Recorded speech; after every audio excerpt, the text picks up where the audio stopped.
Lagyan ng organic na fertilizer yung mga tanim. Huwag umasa sa mga fertilizer na nandyan sa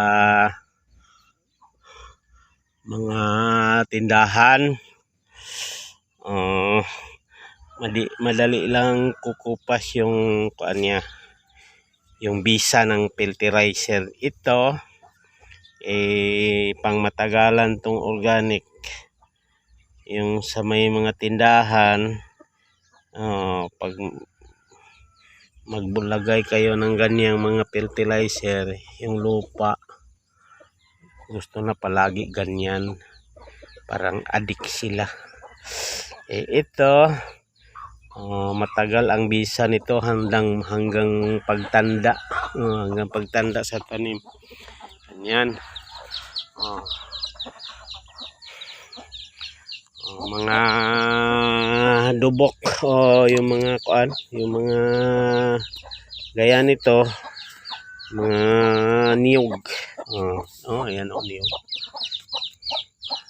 Ilagyan ng sa niya. Pagkatapos, kasi maraming manok dito sa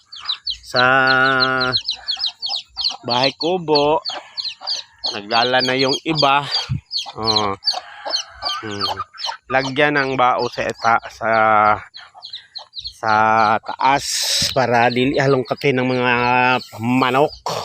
Ganyan. Kasi yung mga manok, din yun, masipag pa sa caretaker ng bahay kubo. Ganyan, para dili halongkatin ng mga manok. Hanap pa tayo ng ano ba Tagalog nitong bokong. Hanap pa tayo ng bokong. Sige, thank you for watching. Hanap ako ng mga bokong sa Bisaya. Sa Tagalog ay 1 ko lang. Nako, mahirap magtagalog.